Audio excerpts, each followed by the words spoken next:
കർത്താവിനെ സ്നേഹിക്കാൻ തയ്യാറാണ് നിങ്ങളെങ്കിൽ ഒരു മനുഷ്യനും പറയാൻ കഴിയാത്ത നിലയിൽ ദൈവം നിങ്ങളുടെ ജീവിതത്തെ മാറ്റും. ദൈവം നിങ്ങളുടെ ജീവിതത്തെ മാറ്റും. ദൈവവുമായി ദൈവത്തെ മാത്രമേ വിശ്വസിക്കാൻ പാടുള്ളൂ. ദൈവ വചനത്തെയും നിങ്ങൾക്ക് പൂർണ്ണമായും വിശ്വസിക്കാം. ദൈവത്തോളം ദൈവവചനത്തെ വിശ്വസിക്കാം. വചനവും ദൈവവും പറയുന്നതിന് ആകാശം മാറിയാലും ഭൂമി മാറിയാലും മാറ്റം വരത്തില്ല. ദൈവവും ദൈവവചനവും പറയുന്നതിന് ആകാശം മാറിയാലും ഭൂമി മാറിയാലും മാറ്റം വരത്തില്ല. ആ ദൈവശബ്ദമാണ് ഈ പ്ലാറ്റ്ഫോം. ആ ദൈവശബ്ദമാണ് താങ്കൾ എന്ന വ്യക്തികൾ. ഈ യൂട്യൂബിൽ കണ്ടുകൊണ്ടിരിക്കുന്ന ഓരോ വ്യക്തികളും ആ ദൈവം എന്നോട് പറഞ്ഞ വ്യക്തികളും ആ ദൈവം എന്നോട് പറഞ്ഞ അംഗങ്ങളുമാണ്. ഈ യൂട്യൂബിൽ കണ്ടുകൊണ്ടിരിക്കുന്നവർ, സൂമിൽ കണ്ടുകൊണ്ടിരിക്കുന്നവർ എല്ലാവരും അങ്ങനെ തന്നെയാണ്. അതുകൊണ്ട് ഞാൻ എൻ്റെ ദൈവത്തിൽ അധികമായി വിശ്വസിക്കുകയും എനിക്ക് കഴിയുന്ന അത്രയും ആത്മാർത്ഥതയോടെ ഓരോ ദിവസവും ഞാൻ നിങ്ങളെ ശുശ്രൂഷിക്കാൻ പ്രതിജ്ഞാബദ്ധനുമാണ്. ഞാൻ ചെയ്യേണ്ട ഒരു ഇനിഷ്യേറ്റീവ് എന്ന് പറയുന്നത് എൻ്റെ ആത്മാർത്ഥത ഇൻവെസ്റ്റ് ചെയ്യുക എന്നുള്ളതാണ്. അത് ഞാൻ ചെയ്യുന്നു. ബാക്കി ചെയ്യേണ്ടത് കർത്താവാണ്. ഞാൻ ചെയ്യേണ്ട പാർട്ട് ഞാൻ ചെയ്യുമ്പോൾ കർത്താവ് ചെയ്യേണ്ട പാർട്ട് കർത്താവ് ചെയ്യും. എനിവേ, ഇന്നത്തെ അനുഗ്രഹീതമായ ഒരു ദൈവ സന്ദേശമാണ് കേട്ടോ. ഭയങ്കര അനുഗ്രഹിക്കപ്പെട്ടൊരു ദൈവ സന്ദേശമാണ്. എന്നാൽ വളരെ നമ്മൾ കേട്ടിട്ടുള്ളതാണ്. ഞാൻ ഇതിനകത്തുനിന്ന് ഒത്തിരി പ്രാവശ്യം പ്രസംഗിച്ചിട്ടുള്ളതാണ്. എന്നാലും അതിൻ്റെ അകത്ത് ഇങ്ങനെ ഒരു ആശയവും ആഴവും ഉണ്ടെന്ന് ഞാൻ അറിഞ്ഞിരുന്നില്ല. പരിശുദ്ധാത്മാവ് ഇന്ന് അതെനിക്ക് വെളിപ്പെടുത്തി തന്നു. ഞാൻ ഇന്നത് വളരെ സന്തോഷത്തോടെ നിങ്ങളുടെ മുമ്പിൽ സംസാരിക്കാൻ, ആ ദൈവവചന ഭാഗത്തു നിന്ന് സംസാരിക്കാൻ ആഗ്രഹിക്കുന്നു. ആത്മീയ ജീവിതത്തിൽ മുന്നേറാൻ നിങ്ങൾ ആഗ്രഹിക്കുന്നുണ്ടെങ്കിൽ അടുത്ത ഒരു ഘട്ടത്തിലേക്ക് എനിക്ക് പ്രാർത്ഥിച്ച് കയറണം. പ്രത്യേകിച്ച് കഴിഞ്ഞ ദിവസങ്ങളിലൊക്കെ എനിക്ക് വന്ന ഫോൺ കോൾസ് എന്ന് പറയുന്നത് അനേകർക്കും പ്രാർത്ഥിക്കാൻ ഭയങ്കര ആഗ്രഹമാണ്, പക്ഷേ അവർക്ക് പ്രാർത്ഥിക്കാൻ കഴിയുന്നില്ല. ആത്മീയ ജീവിതത്തിൽ വളരണമെന്ന് ചിലരൊക്കെ കരഞ്ഞോണ്ട് എന്നോട് പറഞ്ഞേ, പക്ഷെ അവർക്ക് കഴിയുന്നില്ല. എന്താ കാര്യമെന്ന് ചോദിച്ചാൽ അവർക്കും അറിയത്തില്ല. അവർ പറയുന്നു പ്രാർത്ഥിക്കാൻ ഇരിക്കുമ്പോൾ ഉറങ്ങിപ്പോകുന്നു, പ്രാർത്ഥിക്കാൻ പറ്റുന്നില്ല, കുറച്ച് പ്രാർത്ഥിക്കുമ്പോൾ തീർന്നു പോകുന്നു. എല്ലാവരും ഇങ്ങനെയൊക്കെ പറഞ്ഞു. എന്തായാലും ഞാൻ ഒരു കാര്യം ചോദിക്കാം. നിങ്ങൾക്ക് പ്രാർത്ഥിക്കാൻ ആഗ്രഹമുണ്ടെങ്കിൽ, നിങ്ങൾക്ക് ദൈവകൃപയിൽ നിൽക്കാൻ ആഗ്രഹമുണ്ടെങ്കിൽ, നിങ്ങൾക്ക് പരിശുദ്ധാത്മാവിനാൽ നിറയാൻ ആഗ്രഹമുണ്ടെങ്കിൽ, നിങ്ങളുടെ ആത്മീയ ജീവിതത്തിന് പുതിയ ഒരു വേഷം, പുതിയൊരു അഭിഷേകം, പുതിയൊരു കവറിങ് നിങ്ങൾക്ക് വേണമെന്ന് ആഗ്രഹമുണ്ടെങ്കിൽ ഇന്ന് ഈ മെസ്സേജ് നിങ്ങൾ ശ്രദ്ധിക്കുക. ഒത്തിരി നമ്മൾ മുമ്പോട്ട് പോകത്തില്ല, നേരത്തെ തന്നെ ഇന്ന് ക്ലോസ് ചെയ്യും. എനിവേ 7:30 നിർത്തണം എന്നാണ് ഞാൻ ആഗ്രഹിച്ചത്. ചിലപ്പോൾ ഒരു 7:45 വരെ പോയേക്കും. അതിനകത്ത് വെച്ച് കർത്താവ് ചെയ്യാനുള്ളത് ചെയ്യും, സംസാരിക്കാനുള്ളത് സംസാരിക്കും. ആമേൻ. സന്തോഷമുള്ള എല്ലാ ദൈവമക്കളും കരങ്ങൾ ഉയർത്തി ദൈവത്തിനൊരു സ്തോത്രം ചെയ്താട്ടെ. Hallelujah, praise to Jesus. ദൈവം നിങ്ങളെ അനുഗ്രഹിക്കട്ടെ, കർത്താവ് നിങ്ങളെ ശക്തീകരിക്കട്ടെ. ലൂക്കോസ് എഴുതിയ സുവിശേഷം 24-ാമത്തെ അധ്യായം.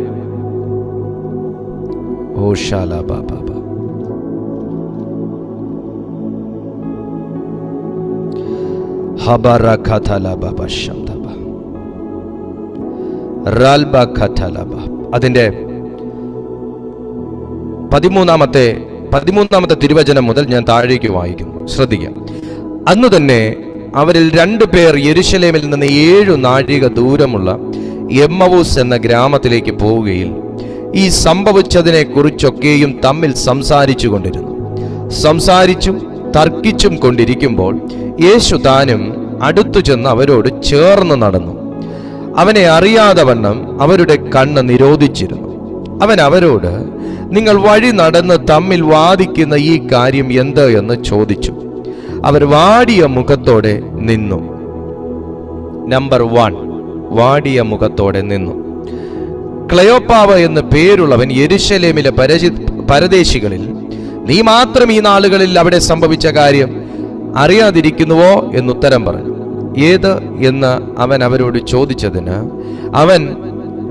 അവർ അവനോട് പറഞ്ഞത്, ദൈവത്തിനും സകല ജനത്തിനും മുമ്പാകെ പ്രവൃത്തിയിലും വാക്കിലും ശക്തിയുള്ള പ്രവാചകനായിരുന്ന നസറയനായ യേശുവിനെ കുറിച്ചുള്ളത് തന്നെ. നമ്പർ 2, പ്രവൃത്തിയിലും വാക്കിലും ശക്തിയുള്ള പ്രവാചകനായ നസറയനായ യേശു. വായിക്കാൻ താഴേക്ക്. നമ്മുടെ മഹാപുരോഹിതന്മാരും പ്രമാണികളും അവനെ മരണവിധിക്ക് ഏൽപ്പിച്ച് ക്രൂശിച്ചു. ഞങ്ങളോ അവൻ ഇസ്രായേലിനെ വീണ്ടെടുക്കുവാനുള്ളവൻ എന്ന് ആശിച്ചിരുന്നു. അത്രയുമല്ല, ഇത് സംഭവിച്ചിട്ട് ഇത് 3-ാം നാളാകുന്നു. ഞങ്ങളുടെ കൂട്ടത്തിൽ ചില സ്ത്രീകൾ രാവിലെ കല്ലറയ്ക്കൽ പോയി അവന്റെ ശരീരം കാണാതെ മടങ്ങി വന്നു. അവൻ ജീവിച്ചിരിക്കുന്നു എന്ന് പറഞ്ഞ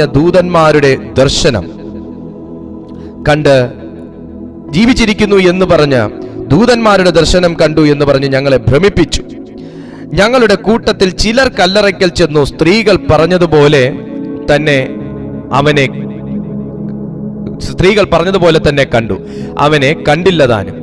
അവൻ അവരോട്, അയ്യോ ബുദ്ധിഹീനരെ. ഇവിടെ മുതൽ യേശു സംസാരിക്കുകയാണ്.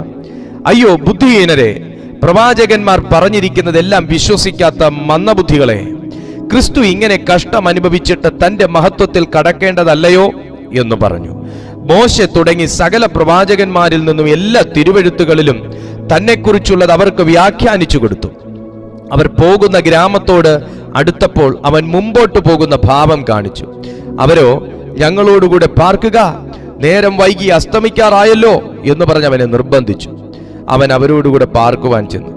അവരുമായി ഭക്ഷണത്തിനിരിക്കുമ്പോൾ അവൻ അപ്പമെടുത്ത് അനുഗ്രഹിച്ചു നുറുക്കി അവർക്ക് കൊടുത്തു. ഉടനെ അവരുടെ കണ്ണു തുറന്ന് അവർ അവനെ അറിഞ്ഞു.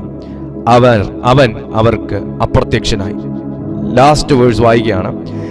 അവൻ വഴിയിൽ നമ്മോട് സംസാരിച്ച് തിരുവെഴുത്തുകളെ തെളിയിക്കുമ്പോൾ നമ്മുടെ ഹൃദയം നമ്മുടെ ഉള്ളിൽ കത്തിക്കൊണ്ടിരുന്നില്ലയോ എന്ന് അവർ തമ്മിൽ പറഞ്ഞു. അനുഗ്രഹിക്കപ്പെട്ട തിരുവെഴുത്തിനായി ഞാൻ എൻ്റെ ദൈവത്തെ സ്തുതിക്കുന്നു. ഒത്തിരി പ്രാവശ്യം ഞാൻ ഈ തിരുവെഴുത്തുകളിൽ നിന്ന് വായിക്കുകയും ഇതിൽ നിന്ന് ആശയങ്ങൾ സംസാരിക്കുകയും ചെയ്തിട്ടുണ്ട്. എന്നാൽ ഇന്ന് കർത്താവിൻ്റെ ആത്മാവ് ഈ തിരുവെഴുത്ത് എനിക്ക് തന്നപ്പോൾ എന്നെ ദൈവം പഠിപ്പിച്ച ചില കാര്യങ്ങൾ, പ്രത്യേകിച്ച് അതിൽ നിന്ന് 2 കാര്യങ്ങൾ ഞാൻ നിങ്ങൾക്ക് കൈമാറി ദൈവത്തിൽ ശരണപ്പെട്ട് ഇന്ന് രാത്രി പ്രാർത്ഥിക്കാൻ ആഗ്രഹിക്കുകയാണ്. കർത്താവായ യേശുക്രിസ്തുവിൻ്റെ മരണശേഷം പുനരുത്ഥാനത്തെക്കുറിച്ച് സാക്ഷ്യം ചൊല്ലിയ, പുനരുത്ഥാനത്തെ കണ്ട ശിഷ്യന്മാരും മറിയമാരും ശലോമോയും ഒക്കെ ആ ഒഴിഞ്ഞ കല്ലറകളെ കാണുകയും ദൂതന്മാരെ കാണുകയും ദൂതന്മാർ പറഞ്ഞത് കേൾക്കുകയും ഒക്കെ ഓരോരുത്തരായി പോയി കണ്ടത് വന്ന് സാക്ഷ്യം പറഞ്ഞപ്പോൾ പുറകെ ആൾക്കാർ പോയി നോക്കുകയും കാണുകയും യേശു ഉയർത്തെഴുന്നേറ്റു എന്ന് മനസ്സിലാക്കുകയും, പക്ഷെ എന്താണ് ഈ സംഭവിക്കുന്നത് എന്ന കാര്യത്തെക്കുറിച്ച് വ്യക്തമായ ബോധ്യമില്ലാതെ ഇരിക്കുകയും ചെയ്യുമ്പോൾ ആ കൂട്ടത്തിൽ ക്ലെയോപ്പാവും ഭാര്യ മറിയയും അവരുടെ ഗ്രാമമാകുന്ന എമ്മവൂസിലേക്ക് യാത്ര തിരിക്കുകയാണ്. യാത്ര തിരിക്കുമ്പോൾ ഇവർ തമ്മിൽ യേശുക്രിസ്തുവിൻ്റെ മരണവും പുനരുത്ഥാനവും ന്യായപ്രമാണ കാര്യങ്ങളും എല്ലാം തന്നെ പറയുകയും തമ്മിൽ വാദിക്കുകയും തർക്കിക്കുകയും ഒക്കെ ചെയ്തു.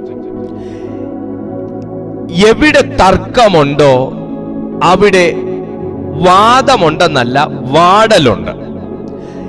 എവിടെ ഉത്തരം കിട്ടായ്മകളുണ്ടോ അവിടെയെല്ലാം പ്രസന്നമല്ലാത്ത മുഖങ്ങളുണ്ട്. എവിടെ മറുപടി കറക്റ്റ് ആകുന്നില്ലയോ അവിടെയെല്ലാം നിരാശയുണ്ട്. എവിടെ ആശിക്കുന്ന കാര്യം ആശിക്കുന്ന നിലവാരത്തിൽ എത്തിച്ചേരുന്നില്ലയോ അവിടെയെല്ലാം ആകുലതകളുണ്ട്. കർത്താവായ യേശു ക്ലെയോപ്പാവിനെയും ഭാര്യയെയും കണ്ടുമുട്ടുന്ന സമയം അവരുടെ ആദ്യ അവസ്ഥ എന്ന് പറയുന്നത് വാടിയ മുഖമായിരുന്നു. യേശുവിനെ കുറിച്ച് ക്ലെയോപ്പാവ് കേട്ടിട്ടുണ്ട്, ഭാര്യ കേട്ടിട്ടുണ്ട്, കാര്യങ്ങളെക്കുറിച്ചൊക്കെയും അറിയാമെങ്കിലും ഒന്നും അറിയാത്ത ഒരവസ്ഥയിൽ ഉത്തരമില്ലായ്മയുടെ മുൻപിൽ നിൽക്കുന്ന ദമ്പതികളാണ് ക്ലെയോപ്പാവും ഭാര്യയും. യേശുവിനെ അറിയുന്ന എല്ലാവർക്കും ഇതുവരെയും ഉത്തരം കിട്ടിയിട്ടില്ല. യേശുവിനെ മനസ്സിലാക്കിയ എല്ലാവർക്കും ഇതുവരെ അവർ ആഗ്രഹിക്കുന്ന രീതിയിൽ ഉത്തരം കിട്ടിയിട്ടില്ല. യേശുവിനെ ആരാധിക്കുന്ന എല്ലാവരും ഇപ്പോഴും സന്തോഷവാന്മാരല്ല. യേശുവിനെ അറിഞ്ഞിറങ്ങിയ എല്ലാവരും ഇപ്പോഴും എല്ലാ കാര്യങ്ങളിലും കൺവിൻസിങ് അല്ല. പക്ഷേ ഇതൊക്കെ ഞാൻ പറയുമ്പോഴും ഇതിനകത്ത് വീണ്ടും ഒരു പൂർണ്ണതയുടെ ഉത്തരം കിടപ്പുണ്ട്. അതായത് ഞാൻ പറഞ്ഞത് അപൂർണതയും ദൈവം പറയാൻ ആഗ്രഹിക്കുന്ന പൂർണ്ണതയും ഇതാണ്. യേശുവിനെ അറിഞ്ഞു എങ്കിൽ യേശു നമ്മെ അറിഞ്ഞതുപോലെ നാം യേശുവിനെ അറിഞ്ഞിട്ടില്ല. യേശുവിനെ അറിഞ്ഞാണ് ഞാൻ ഇറങ്ങിയതെങ്കിൽ യേശു എന്നെ അറിഞ്ഞു വിളിച്ചതുപോലെ ഞാൻ ഇതുവരെ അവനെ അറിഞ്ഞിറങ്ങിയിട്ടില്ല. യേശുവിനെ ഞാൻ കേട്ടു എങ്കിൽ യേശു എന്നെ കേൾക്കുന്നത് പോലെ പൂർണ്ണമായ അളവിൽ ഞാൻ ഇന്ന് വരെ കേട്ടു എന്ന് പറയാൻ എനിക്ക് കഴിയുന്നില്ല.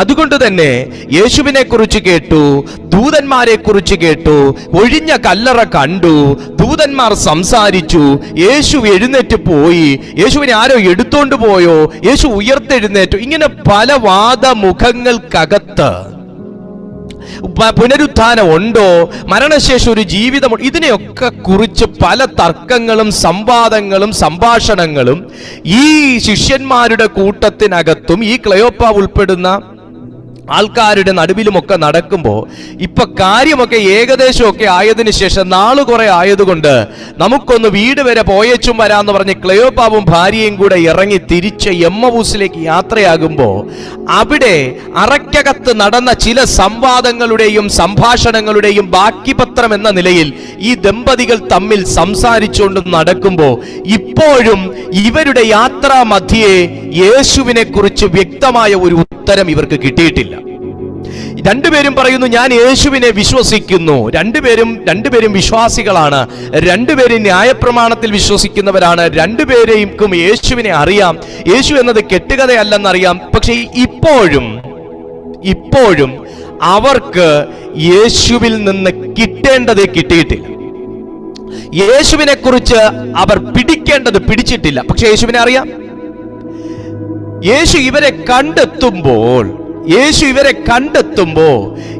ഇവരെ റിസീവ് ചെയ്യുമ്പോൾ, യേശു ഇവരുടെ കണ്ണ് നിരോധിച്ച് ഇവർക്ക് പ്രത്യക്ഷനാകുമ്പോൾ, കണ്ണ് നിരോധിച്ചെന്ന് പറയുമ്പോൾ യേശു ആണെന്ന് മനസ്സിലാകാത്ത നിലയിൽ യേശു ഇവരെ റിസീവ് ചെയ്യുമ്പോൾ, ഇവരുമായിട്ട് യേശു കണക്ട് ചെയ്യുമ്പോൾ യേശു ചോദിക്കുന്ന ഒരൊറ്റ ചോദ്യം ഇതാണ്: നിങ്ങൾ എന്താ ഈ വഴി നടന്ന് തർക്കിക്കുന്നേ? നിങ്ങൾ ഈ വഴി നടന്ന് തർക്കിച്ചുകൊണ്ടിരിക്കുന്നത് എന്താ? എവിടെ തർക്കമുണ്ടോ അവിടെ ഒരു ശൂന്യതയും നിരാശയും ഉണ്ട്. എവിടെ പ്രശ്നങ്ങളുണ്ടോ അവിടെ അസ്വസ്ഥതകളുണ്ട്. എവിടെ ഉത്തരമില്ലായ്മകളുണ്ടോ അവിടെ എല്ലാം ആകുലതകളുണ്ട്. ഇവിടെയും ചില ആകുലതകൾക്ക് നടുവിൽ ഈ കുടുംബത്തെ യേശു സ്വീകരിക്കുന്നു എന്ന് വേണമെങ്കിൽ എനിക്ക് പറയാൻ കഴിയും. എവിടെ ആകുലതകളുണ്ടോ അതിന്റെ നടുവിൽ കണ്ണ് നിരോധിച്ചാണെങ്കിൽ പോലും യേശുവാണെന്നറിഞ്ഞാൽ അവരുടെ ഉള്ളം അവർ തുറക്കത്തില്ല. ഇത് യേശുവാണെന്നറിഞ്ഞാൽ അവരൊത്തിരി കാര്യം ഹൈഡ് ചെയ്യും. അവർ ചിലപ്പോൾ കള്ളം പറയാൻ ശ്രമിക്കും. അയ്യോ യേശു ഞാൻ പറഞ്ഞത് കേട്ടോ എന്തോ, ഞാൻ ഈ പറഞ്ഞതിനെ കുറിച്ചൊക്കെ യേശു അറിഞ്ഞോ എന്തോ, അവർ പലത് ഹൈഡ് ചെയ്യും. ഇവരെന്ന വ്യക്തിയെ ആദ്യം യേശുവിന് വേണമായിരുന്നു. ഇവരുടെ പൂർണ്ണമാകുന്ന മനോഭാവത്തെ ആദ്യം യേശുവിന് കേൾക്കണമായിരുന്നു. ഇവരുടെ പല തെറ്റായ ചിന്തകളെയും യേശുവിന് ആദ്യം കേൾക്കണമായിരുന്നു. എന്തിനെന്നറിയാമോ? കറക്റ്റ് ചെയ്തു കൊടുക്കാൻ. മാന്യ സുഹൃത്തേ, യേശുവിനെ അറിഞ്ഞിട്ടും പൂർണ്ണമായിട്ടുള്ളൊരു സ്വസ്ഥത ഇന്നും നിങ്ങളുടെ ജീവിതത്തിൽ കാണുകയില്ലായിരിക്കാം. യേശുവിനെ അറിഞ്ഞിറങ്ങിയിട്ടും പൂർണ്ണമായ ഒരു ആനന്ദം, പൂർണ്ണമായ ഒരു സന്തോഷം, പൂർണ്ണമായ ഒരു അനുഭവം, പൂർണ്ണമായ ഒരു വിടുതൽ ഇന്നും നിങ്ങൾക്ക് ഉണ്ടായിട്ടില്ലായിരിക്കാം. ഇന്നും വാഗ്ദത്തങ്ങൾ പലതും വഴിയിൽ തങ്ങി നിൽക്കുന്ന ഒരു അവസ്ഥയിലായിരിക്കാം. ഇന്നും നിങ്ങൾ ആഗ്രഹിക്കുന്ന നിലവാരത്തിൽ എവിടെയും എത്തിച്ചേരാൻ കഴിഞ്ഞിട്ടില്ലായിരിക്കാം. പക്ഷേ യേശുവിന് എപ്പോഴും വേണ്ടത് നിന്നെ കറക്റ്റ് ചെയ്യാൻ വേണ്ടിയുള്ള സമർപ്പണമാകുന്ന ഒരു ജീവിതമാണ്. കറക്റ്റ് ചെയ്യാൻ യേശുവിനെ അറിയാം, കറക്റ്റ് ചെയ്യാൻ യേശുവിനെ അറിയൂ, കറക്റ്റ് ചെയ്യാൻ യേശുവിനെ കഴിയൂ. ഇവിടെ ഒരു കറക്ഷനാണ് ആദ്യം നടക്കുന്നത്. എന്തിനായിരുന്നു ഈ കറക്ഷൻ എന്ന് ഞാൻ നിങ്ങളോട് പറഞ്ഞു തരാം. അതാണ് ഇന്നത്തെ ചിന്ത. ഈ കറക്ഷൻ എന്തിനായിരുന്നു? ചില കാര്യങ്ങൾ കറക്റ്റ് ചെയ്തപ്പോഴാണ് ആള് തീയായി മാറിയത്.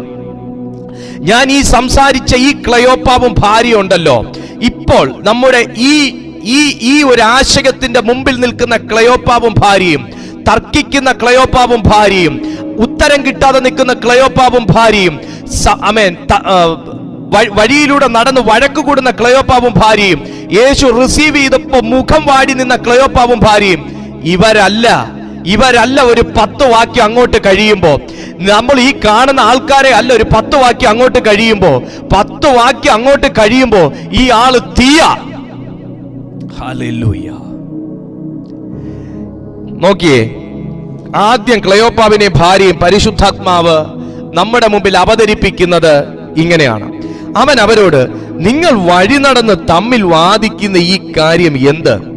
സഹോദര, വാദിച്ച് തെളിയിക്കാനുള്ളതല്ല വിശ്വാസം, വാദിച്ച് തെളിയിക്കാനുള്ളതല്ല സത്യം.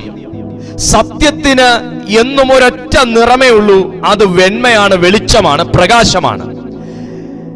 മറ്റൊരുവൻ വന്ന് പ്രകാശത്തിന്റെ മുകളിൽ ഇരുളിനെ കമഴ്ത്തി എന്ന് പറഞ്ഞ് ഒരിക്കലും പ്രകാശത്തെ ഇരുളിന് മറയ്ക്കാൻ കഴിയുകയില്ല. തിരുവെഴുത്ത് പറഞ്ഞു, അംശമായത് വരുമ്പോ, പൂർണ്ണമായത് വരുമ്പോ അംശമായത് നീങ്ങിപ്പോകും. വീണ്ടും തിരുവെഴുത്ത് പറയുന്നു, യോഹന്നാന്റെ സുവിശേഷത്തിൽ പറയുന്നു, വെളിച്ചം വരുമ്പോ ഇരുട്ട് മാറിപ്പോകും. ഇരുട്ടിനെ, വെളിച്ചത്തെ മറച്ച ചരിത്രം ഇല്ല. വെളിച്ചത്തെ മറച്ച ചരിത്രമില്ല. ഇവിടെ ഇവർ വാദിക്കുകയാണ്. വാദിക്കുന്നത് ആരുടെയോ ഒരാളുടെ ഉത്തരം ശരിയാണ് എന്ന് സമർത്ഥിക്കാനാണ്.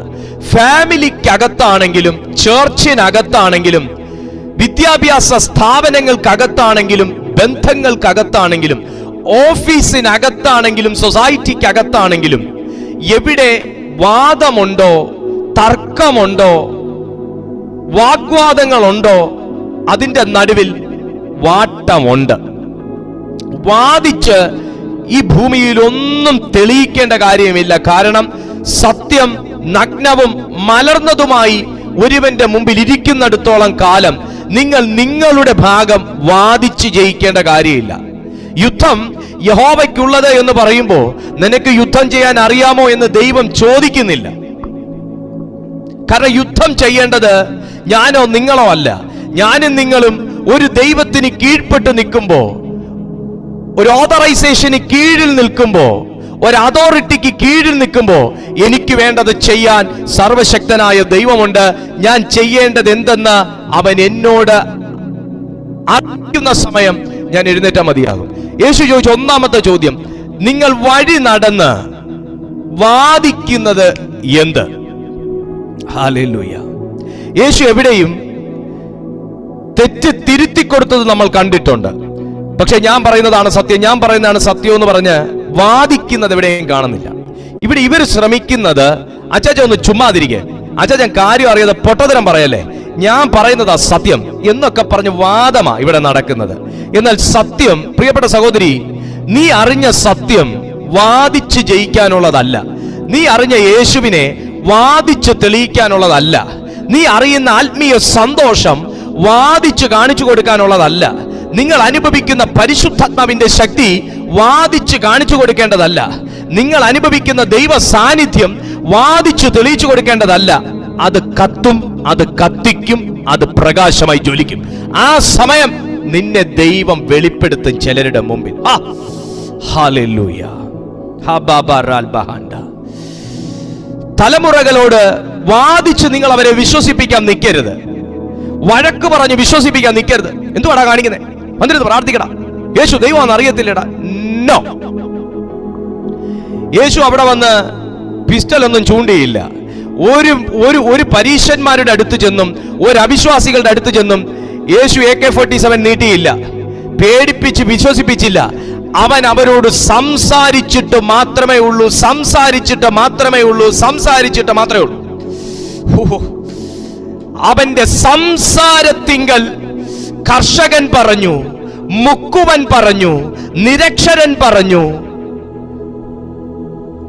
അന്ധൻ പറഞ്ഞു, ഊമന് സംസാരം കിട്ടിയപ്പോ അവൻ പറഞ്ഞു, മുടന്തൻ പറഞ്ഞു. ഇവന്റെ വായിൽ നിന്ന് വരുന്ന ലാവണ്യ വാക്കുകൾ, നമ്മൾ ഇതുവരെ കേട്ട പ്രമാണിമാരുടെ വായിൽ നിന്നോ പുരോഹിതന്മാരുടെ വായിൽ നിന്നോ കേട്ടതുപോലല്ല. ഇവൻ അധികാരമുള്ളവനായിട്ടത്രേ സംസാരിക്കുന്നത്. ഇവന്റെ വായിൽ നിന്ന് പുറത്തേക്ക് വരുന്നത് ലാവണ്യ വാക്കാണെങ്കിലും കേൾക്കുമ്പോ ഞങ്ങൾക്കത് തീ പോലെ തോന്നുന്നു, കേൾക്കുമ്പോ ഞങ്ങൾക്കത് ആശ്ചര്യമായി തോന്നുന്നു, കേൾക്കുമ്പോ ഞങ്ങൾക്കത് അധികാരമുള്ളതായി തോന്നുന്നു. യേശു സംസാരിച്ചിട്ട് മാത്രമേ ഉള്ളൂ, വാദിച്ചിട്ടില്ല. ഇന്ന് ഈ സന്ദേശം മാന്യ കുടുംബം കേട്ടോണ്ടിരിക്കുമ്പോ ദൈവ ശബ്ദം മാത്രം താങ്കളുടെ ഭവനത്തിൽ മുഴങ്ങിയാൽ മതി. ദൈവത്തിന്റെ സ്വരം മാത്രം താങ്കളുടെ ഭവനത്തിനകത്ത് മുഴങ്ങിയാൽ മതി. ആമേൻ. പല സംഭവങ്ങളും നിന്നെ ഞെരുക്കുന്നതും നിന്നെ അസ്വസ്ഥപ്പെടുത്തുന്നതും നിന്റെ വീടിനകത്ത് മുഖം വാടിക്കുന്നതും വീടിനകത്ത് സ്വസ്ഥത നശിപ്പിക്കുന്നതുമായ പലതും ഗുഡ് ബൈ പറയും. തിരുവെഴുത്ത് പറയുന്നു, നോക്കിയേ, അവർ വാടിയ മുഖത്തോടെ നിന്നു. വാദമുള്ളടുത്ത്, തിരിച്ചറിയലുകൾ ഇല്ലാത്തടുത്ത്, യേശുവുമായിട്ടുള്ള വ്യക്തമായ ബന്ധത്തെ തിരിച്ചറിയാത്ത ഒരു വ്യക്തിയുടെ ജീവിതത്തിൽ യേശു ചോദിച്ച ഉത്തരം പറയാൻ പറ്റും. യേശു അല്ലേ ഇവിടെ ചോദിച്ചേ, നിങ്ങൾ എന്താ വാദിക്കുന്നേ, നിങ്ങൾ എന്താ വാദിക്കുന്നേ? യേശു ആ ചോദ്യം ചോദിച്ചു, നിങ്ങൾ എന്താ ഈ വാദിക്കുന്നേ? പക്ഷെ അവർ ഉത്തരം പറഞ്ഞു എന്ന് പറയുന്നില്ല. ഈ ഒരു സംഭവത്തിന് ശേഷം എന്താ അത്? അവർ വാടിയ മുഖത്തോടെ നിന്നു. ശേഷമേ അവർ സംസാരിക്കുന്നുള്ളൂ. കണ്ടില്ലേ നിങ്ങൾ 17-ാമത്തെ വാക്യത്തിൽ? അവൻ അവരോട്, നിങ്ങൾ വഴി നടന്ന് തമ്മിൽ വാദിക്കുന്ന ഈ കാര്യം എന്ത്? അവർ വാടിയ മുഖത്തോടെ നിന്നു. 18-ാമത്തെ വാക്യത്തിൽ പറയുന്നു, ക്ലെയോപ്പാവ് എന്ന് പേരുള്ളവൻ യെരൂശലേമിലെ. അവിടുന്ന് തുടങ്ങുന്നത്. ആദ്യം യേശു ചോദിച്ചപ്പോ അവർക്ക് മറുപടി ഇല്ല. വിശ്വസിക്കുന്നവരാ, പക്ഷെ യേശുവിന്റെ ചോദ്യത്തിന്റെ മുമ്പിൽ മറുപടികളില്ല. ചുരുക്കി പറഞ്ഞാൽ, വാദത്തിനകത്ത് നിന്ന്, തർക്കങ്ങൾക്കകത്ത് നിന്ന്, കുറ്റപ്പെടുത്തലുകൾക്കകത്ത് നിന്ന്, സ്വരച്ചേർച്ചക്കേടിനകത്ത് നിന്ന്, അപവാദങ്ങൾക്കകത്ത് നിന്ന്, ആരോപണങ്ങൾക്കകത്ത് നിന്ന് ഒരു മറുപടിയും ശരിയായ നിലയിൽ കിട്ടിയിട്ടില്ല. എവിടെയും ആർക്കും കിട്ടിയിട്ടില്ല. എന്നാൽ സമാധാനം ആചരിച്ച് ആരോഗ്യകരമായ സംഭാഷണങ്ങൾക്കകത്ത് നിന്ന് വ്യക്തമായ പൊരുളുകൾ നമുക്ക് കിട്ടിയിട്ടുണ്ട്. പ്രിയപ്പെട്ട സുഹൃത്തേ, വീടിനകത്ത് വഴക്കുണ്ടാക്കി എന്ന് പറഞ്ഞ് വിശ്വാസമൊന്നും ആർക്കും വർദ്ധിക്കാൻ പോകുന്നില്ല.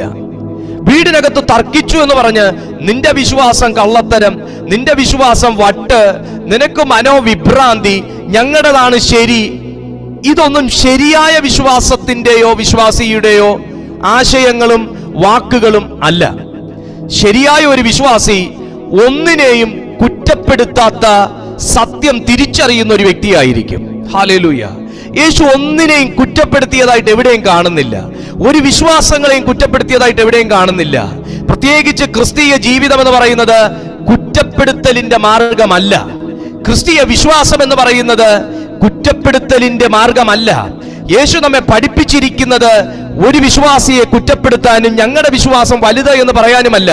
യേശു ഇവിടെ വന്നതും എന്നെ പഠിപ്പിച്ചതുമെല്ലാം അന്യോന്യം നിന്റെ അയൽക്കാരനെയും നിന്നെപ്പോലെ നിന്റെ അയൽക്കാരനെയും സ്നേഹിക്ക എന്നും നിന്നെപ്പോലെ തന്നെ നിന്റെ കൂട്ടുകാരനെ സ്നേഹിക്ക എന്നും പഠിപ്പിച്ചപ്പോ ഇതിനകത്ത് എവിടെയാണ് പ്രിയപ്പെട്ട സുഹൃത്തെ ജാതി? ഇതിനകത്ത് എവിടെയാണ് പ്രിയപ്പെട്ട സുഹൃത്തെ മതം? ഇതിനകത്ത് എവിടെയാണ് എന്റെ മതം വലുത്, എന്റെ മതം നിന്റെ മതം ചെറുതെന്നുള്ള വാക്കുകൾ? സകലരെയും സ്നേഹിക്കാൻ പഠിപ്പിക്കുന്ന യേശു ക്രിസ്തു നിന്റെ സ്നേഹത്തിലൂടെ നിന്നിലിരിക്കുന്ന ക്രിസ്തുവിനെ വെളിപ്പെടുത്താനുള്ള അഭിഷേകമാണ് നിനക്ക് തന്നിരിക്കുന്നത്. ആ സ്നേഹം നീ വെളിപ്പെടുത്തുമ്പോ നിന്റെ കൂട്ടുകാരന്റെ മേൽ ഭൂതമുണ്ടെങ്കിൽ അത് വിട്ടുപോകും. നിന്റെ കൂട്ടുകാരന്റെ മേൽ കെട്ടുകളുണ്ടെങ്കിൽ അത് അഴിഞ്ഞു തുടങ്ങും. നിന്റെ അയൽവാസിയുടെ മേൽ പോരാട്ടമുണ്ടെങ്കിൽ അത് തകർന്നു തുടങ്ങും. നിനക്കെതിരായി എവിടെയെങ്കിലും എന്തെങ്കിലും ഇരിപ്പുണ്ടെങ്കിൽ സ്നേഹത്തിന്റെ ദിവ്യ പ്രതിമയാകുന്ന യേശുവിനെ നീ ആത്മശക്തിയോടെ വെളിപ്പെടുത്തുമ്പോ അത് തകർന്നേ പറ്റൂ. സ്നേഹമില്ലാത്തടുത്ത് അഭിഷേകമില്ല, സ്നേഹമില്ലാതെ അഭിഷേകം കൊണ്ട് ഉപയോഗവുമില്ല. യേശു ചോദിച്ചു, നിങ്ങൾ എന്താ പ്രിയപ്പെട്ട കുടുംബമേ വഴി നടന്ന് വാദിക്കുന്നത്?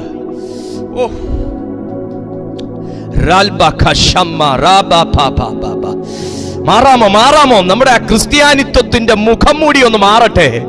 അന്യരെ കുറ്റപ്പെടുത്താനല്ലെന്നേ, അവരെ കുറ്റപ്പെടുത്താനല്ലെന്നേ, ആ വിശ്വാസികളെ കുറ്റപ്പെടുത്താനല്ലെന്നേ, അവരെയും സ്നേഹിക്കാനുള്ള യേശുവിന്റെ ഹൃദയം എനിക്ക് വേണമെന്ന് പറയ്. ഈ ഹൃദയത്തിനകത്ത തീ യേശു ഇട്ടത് കേട്ടോ, അത് ഞാൻ പറയാം. ഈ ഹൃദയത്തിനകത്ത തീ യേശു ഇട്ടത്, അതാ ഇന്നത്തെ എന്റെ ചിന്ത. ഈ ഹൃദയത്തിനകത്ത യേശു തീ ഇട്ടത്, അതാ ഇന്നത്തെ എന്റെ സബ്ജക്ട്, അതാ ഇന്നത്തെ മെസ്സേജ്.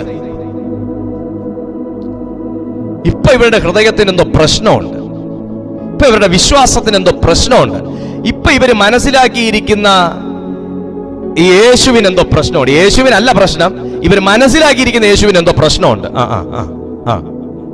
അതിപ്പോ യേശു തിരുത്തും. താഴേക്ക് വായിക്കുമ്പോ യേശു കാര്യം അങ്ങ് ഏറ്റെടുത്തു. ഇത് സബ്ജക്റ്റ് പരിധി വിട്ട് പോകുകയാണെന്ന് യേശുവിന് മനസ്സിലായി. യേശു ഉടനെ ഒരു കാര്യം പറഞ്ഞു. എന്താണെന്നറിയാവോ? അവർ അയ്യോ ബുദ്ധിഹീനരെ. യേശു വെറുതെ വിളിക്കുവോ? നിങ്ങൾ പറ, യേശു വെറുതെ ബുദ്ധിഹീനരെ എന്ന് വിളിക്കൂ? തീർന്നില്ല. ഒരു വാക്കൂടെ കേറി യേശു വിളിക്കുക. പ്രവാചകന്മാർ പറഞ്ഞിരിക്കുന്നത് എല്ലാം വിശ്വസിക്കാത്ത വാക്ക് നിങ്ങൾ വിട്ടുകളയരുത്. എല്ലാം എന്ന വാക്ക് നിങ്ങൾ വിട്ടുകളയരുത്. എല്ലാം വിശ്വസിക്കാത്ത മന്ദബുദ്ധികളെ, ഒരു വാക്ക് യേശു കേറി വിളിച്ചു. കുറ്റപ്പെടുത്തി കളയരുത് യേശുവിനെ. കർത്താവ് തെറി പറഞ്ഞിട്ടില്ല, കർത്താവ് അവരെ ആക്ഷേപിച്ചിട്ടുമില്ല. ബുദ്ധിഹീനരെ, ബുദ്ധി വർക്ക് ചെയ്യാത്തവരെ, മന്ദബുദ്ധികളെ, വളരെ മെല്ലെ മാത്രം പ്രവർത്തിക്കുന്ന ബുദ്ധിയുള്ളവരെ. സത്യമാണ് യേശു പറഞ്ഞത്. ഇവർക്ക് ബുദ്ധിയില്ലാത്തവരൊന്നും അല്ല ഈ ക്ലെയോപ്പാവും ഭാര്യയും, ആണോ? അല്ല, അവർക്ക് നല്ല ബുദ്ധിയുണ്ട്. പക്ഷേ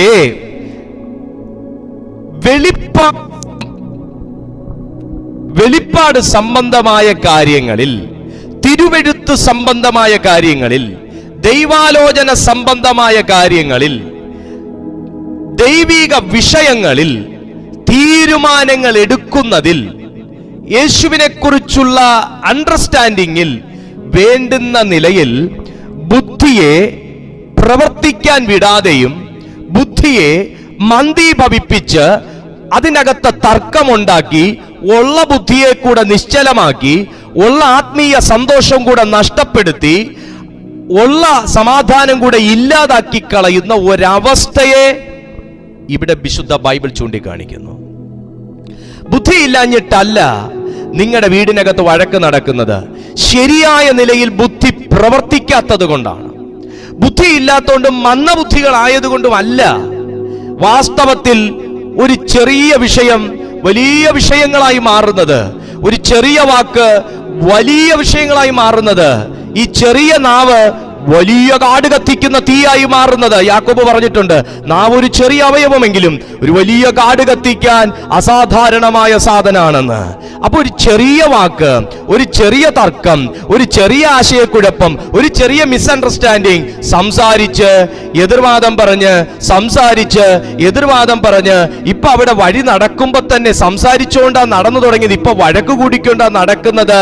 ഇപ്പൊ യേശു വേഗം മുമ്പിൽ വന്നപ്പോ അവർ മുഖം വാടിയവരായി തലകുനിച്ചു നിന്നു എന്ന് ബൈബിൾ പറയണമെന്നുണ്ടെങ്കിൽ, മാന്യ സുഹൃത്തേ, അവരുടെ ഓർക്കപ്പുറത്ത് അവർ സംസാരിച്ച നായകൻ അവരുടെ മുമ്പിൽ വെളിപ്പെട്ടതുപോലെ, അവരൊട്ടും പ്രതീക്ഷിക്കാത്ത സമയത്ത് വിശുദ്ധ നായകൻ അവരുടെ മുമ്പിൽ മുഖം മറയ്ക്ക് കണ്ണു നിരോധിച്ച് വെളിപ്പെട്ട് വന്നതുപോലെ, എന്നിട്ടും അത് യേശുവാണെന്ന് അവർക്ക് തിരിച്ചറിയാത്തതുപോലെ ആയുഷ്കാലം മുഴുവൻ 50 വയസ്സുവരെ, 60 വയസ്സുവരെ, 70 വയസ്സുവരെ, 75 വയസ്സുവരെ, 80 വയസ്സുവരെ തർക്കിച്ചും പിണങ്ങിയും വഴക്കുകൂടിയും എന്റെ ദൈവം വലുത്, നിന്റെ ദൈവം ചെറുത്, എന്റെ മതം സത്യം, നിന്റെ മതം തെറ്റ് എന്നൊക്കെ പറഞ്ഞ് തർക്കിച്ചും വഴക്കുകൂടിയും കുറ്റപ്പെടുത്തിയും ആരോപിച്ചും ഒക്കെ കർത്താവ് എന്നെങ്കിലും വേഗത്തിൽ നമ്മുടെ മുമ്പിൽ വന്നു നിൽക്കുമ്പോൾ പ്രശ്നം പരിഹരിച്ചിട്ട് നിത്യതയിൽ എത്താമെന്ന് നമുക്കാർക്കും ഒരു വ്യാമോഹം വേണ്ട.